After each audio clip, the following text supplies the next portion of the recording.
Most of us set up our equipment and train for consistent hits at about 200 yards, and smaller targets with great accuracy really stops at about 300. So if that's the standard for accuracy, we really are not holding ourselves to a high level like others in the PRS or hunting industry. What can we learn from them, and how can we get better with equipment like this? See, if you were to take a step back and recalibrate your own equipment and your firearm as if it was a precision rifle, you'd start to become a surgeon on small targets at distance. Now, I did not catch the precision bug early enough, not because I want to become a competitive precision shooter, but because I learned so much by just doing a few weeks of dedicated precision shooting, and now all of a sudden I see how it actually applies to firearms like this. Previously, I could hit a man-sized target at 500 yards fairly consistently, but make that just a headshot target only and I would have some serious issues, and it would definitely not be a first round impact. What this means is I had built a glass ceiling above myself, despite the fact that I had all the tools and equipment to grow and become very capable. Now, I don't expect everyone to go out and start to become a precision shooter just to be able to learn some of this, but my hope is that I can teach you some of my journey and some of what we have done here at Dirty Civilian and how it applies to equipment like this.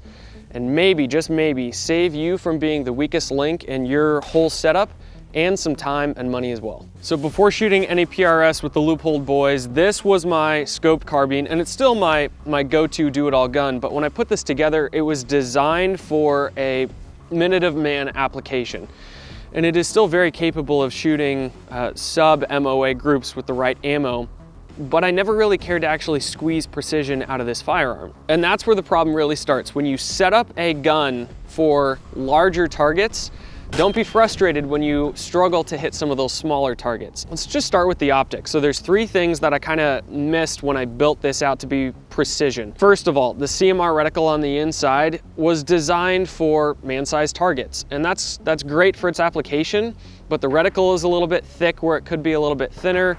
Next, my turrets are 0.2 mil adjustment as opposed to 0.1, so I can't be super fine in my zeroing or if I'm dialing. And finally, the BDC inside the reticle is for 62 grain, where I've been shooting either 55 or 77. So at the end of the day, that optic alone is not setting me up for precision. And then for the rest of the gun, I don't have a leveling system on here, and we learned how important that was in shooting PRS. And finally, the cleaning aspect. I probably clean this gun once every 3,000 to 4,000 rounds because it can take it. And once I figured out how much actual carbon can actually build up inside of the barrel, I realized, that makes sense. When I'm starting to get some standard deviations and rounds are going a little extra hot out of this barrel. So I was able to swap the barrel, got a Criterion back in there, and it is shooting a lot better. The first thing that I noticed in myself was that I wasn't actually stable. From shooting off of a magazine to just putting my handguard directly onto the edge of a window, my wobble zone in my reticle was really, really hard to get refined and shoot at a smaller target. You don't have to go spend a bunch of money. If you just go get a good sandbag and then your handguard goes on top of that, or it goes under your stock while you're shooting in the prone, this can save you a ton of headache and it's gonna make you a lot more stable. But inside of that, there are a few things that I have done to this rifle. So starting from the back, I've actually selected a stock that has a flat surface underneath. And that means that the gun doesn't want to slide on the stock when it recoils or if I shift around finding a new target. Then moving up the handguard, this one's from Ripcord and it has Arca underneath, which is just a design where you can clip into tripods. Same with the bipod. Or in a scenario like this, I can just loosen up my bipod and shift my gun forward if I have a shorter table that I'm working off of. So the equipment that you select can build your stability before you're even pulling triggers. And that was a few things that I had to add to a gun like this. Guys, we've got to take a quick moment and thank some of the sponsors that make content like this possible for you for free every single week. First and foremost, 100 Concepts. These guys have been tried and true since before we even met them. We love a ton of their products, and they are some of our go-to optic caps. You guys may have seen these before, but I love that they stay on the optic, can come all the way off, have the anti-reflective device built in, and because they're actually shot corded to the gun, you're probably not going to lose them unless something gets weird and you actually cut that shot cord, which can be replaced. It's not like they actually break. 100 Concepts, go check them out. Next is Steel Industries. Now, I'm of the mind, once I have night vision, that I want my 1 or 2 primary rifles to actually have night vision capabilities. For you, that might mean you're buying an IR white light combo. That might mean that you're buying a laser. It might mean that you're buying an optic that has night vision capabilities. Well, if you need any of those needs, Steel Industries has all of that. They also have a facility in Central Florida where you can go and actually look at night vision or some of those accessories before you buy. Finally, Venture Surplus. I know a lot of the stuff that we talk about can get a little bit expensive. If you're looking for equipment, whether it's used or new, that has actually been issued to militaries around the world, go check out Venture Surplus. They have a lot of good gear in stock, and we are regular customers, despite the fact that we could probably ask for stuff for free. We just like supporting them.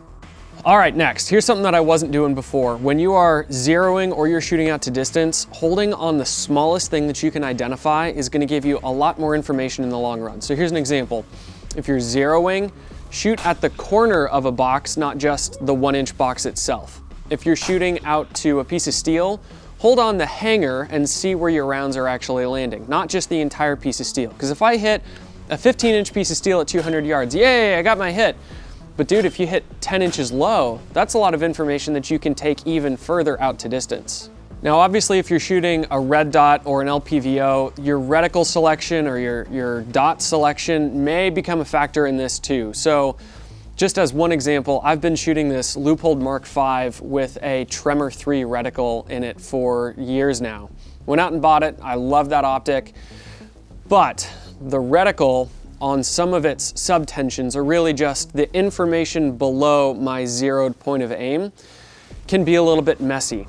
So when you are trying to hold on a refined point of aim, going back to your optic selection, be a little bit picky about what it is that you're gonna be doing with that optic, and try to understand, oh, those larger subtensions or the larger bullet points in my reticle could make it a bit harder for me to hold on a refined point of aim. Here's something else that I wasn't doing for close to a decade of shooting, was keeping some sort of a data book on a gun like this where I wanted to be more accurate. So here's an example for you. You zero your gun, you're gonna go shoot with some buddies at a totally different climate, different altitude. You think you have some good information on where your rounds will impact at distance. You get out there and you figure out that my dope, or just previous information that you've collected as you've been shooting, is off just a little bit. My rounds are impacting a little bit lower or a little bit higher. You make those adjustments, you shoot, you have a great time. You come home, you go to shoot again, and now my data doesn't line up. Oh, I gotta go back to what it was before. My collective information as I shoot can change based on, obviously, ammo selection, but also the altitude or the weather, or obviously the wind. And I have wasted years of good information that I could have in a logbook that then I could go back and read through and understand, read between the lines, hey, this is what seems to happen with this gun, with this ammo setup. And all in all, that would just make me so much more deadly and so much more capable. And there's plenty other stuff that you can pay attention to inside of that dope book that you may be collecting over a couple of years, like, hey, after I clean my gun, my first 3 or 4 shots seem to be wild and I need to do this first. Or my cold bore shot always goes left by 0.2 or 0.4. There's a lot of other data that you can start to collect just by taking notes and jotting down the results that you have after 1 to 5 years of shooting. Next step is to find your ammo. You're gonna wanna get a couple different kinds of ammo and shoot multiple 5-round groups through it and make sure that you're actually getting the results that you want. Now here's where I had a little bit of a hiccup. I started shooting and I knew that everything that was on this gun should be giving me at least 1-inch groups. And I was not. I was getting like 3 to 4 to 5-inch groups. Now, I was sure that I could shoot good groups because I hopped over to a different gun. I was doing all the right fundamentals. There was something going on. So if you end up in that same situation, probably the best thing that you can do is slow down and start to diagnose what's going wrong with the gun. If you're getting those same bad results with multiple kinds of ammo, you have someone else shoot the gun, clearly something's going on. Start replacing one component at a time and really diagnose where the issue's coming from. After I went through that, I was able to replace the issue at the time and then got myself to a gun that will shoot a 1/2 inch at a good group to 1 inch at a bad group. That's when I could really start to pull out some accuracy, but that really is only possible with the right ammo. So this gun does tend to prefer, of course, the most expensive stuff. So like Black Hills, Sierra Match King, 77 grain, the Gucci ammo, but it still seems to shoot consistently good 3/4 inch groups with AAC 77 grain. So a little bit cheaper ammo, but in doing all of that, I collected data for 55, 62, 77 with different kinds of loads and different kinds of brands. So if I do end up out at the range and someone's like, hey, I got a bunch of extra ammo, would you like to shoot some of it?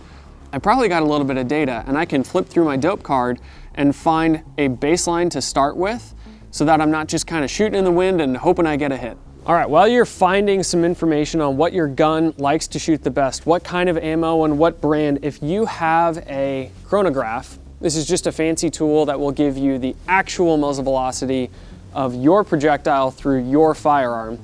I would throw that on there or set it next to your gun and get as much data as you can. If you don't have one of these, there are some other backdoor ways that you can find data on what your gun is actually doing. So let's say that you shoot your gun, you don't have a chronograph, and I want to know what is my hold at, let's say, 500 yards. I'm gonna hop online and I'm gonna figure out that an 18-inch rifle with, let's say, 77 grain ammo should be shooting at blank muzzle velocity. I'm gonna plug that into an app. You could go online and find free ones. Hornady has a decent free downloadable app that you can plug into your iPhone. And I'm going to say I am shooting at this muzzle velocity at this distance. And it's gonna spit out for you. You need to hold 2 mils high, whether you're dialing or you're holding that inside of your reticle. Go ahead and take a few shots. After you shoot a little bit, you figure out, you know what? I'm hitting higher. I'm hitting at 1.8, not 2 mils. Well, now you've gotten a little bit of information on your gun itself. Then you can go back into the app and adjust your muzzle velocity until the data in your phone or the data in your Kestrel or online matches what it is that you're actually seeing. Well, now you can prove that's my muzzle velocity because the data out at a longer distance is all lining up together. Then when you look at all of the data and the dope inside of your app, you have a pretty solid system. And this is just one small step in a sea of truing your firearm to get all the stars to align into a perfect precision system. Now, all this stuff that we've talked about is still just Wavetop's baseline level. You can chase this as far as you want. You can do things like turning your Milradian style reticle into a BDC by using a speed drop and back dialing. You can find your max point blank range and get headshots all the way out to 300 without having to dial. There's so much that you can do inside of a system like this. But for me, and for probably a lot of our audience, you have to have a baseline understanding of what does a more precision gas gun need? How can I work around this? What tools can I employ to make myself more capable and others around me safer? And that's where a gun like this really fits in for me. But if you're like us and you actually love shooting, you want to master the craft and you want to really do a deep dive into the American martial art of shooting and being proficient with the equipment that you own, then you probably know that the Second Amendment partially rests on the equipment that you own and primarily rests on your own abilities and skills to deploy and use these tools. So if you do want to get better, start taking notes when you're shooting, collect some information on what you and your gun are doing. Find a good ammo that will actually shoot consistent groups through your firearm. Build a dope card. Even if you don't get it right the first time, it's okay to come back and build a second one. You're gonna get better as you do things like this. Taking these deep dives make us better in the long run. They make us better men because then we are putting more effort into the work that we do and the passions that we have. A little bit of a dad advice, final thoughts for you guys is, if you haven't done this before, start waking up earlier and start dedicating time to build out a 1 and a 5-year plan for yourself. Maybe it's in your finances, maybe it's in relationship goals, maybe it's in reading through the Bible in a year, or maybe it's in becoming more proficient and more deadly in some of these skills. But take time to build out a 1 and a 5-year goal for yourself, and then backtrack. What do I have to do every single month, every single week, and every single day in order to accomplish those tasks? If you do that, you have a little bit of a life goal in any of these passions that you have in life, you're gonna see some successes come out of that. With that, guys, thank you for following. Thank you, Patreon, for keeping content like this happening. And with that, make sure you clean your guns. So what can we, that's not the script. It's the horseshoe with the, no, that's okay. Yeah. Okay. That could play some pretty big, I'm having a hard time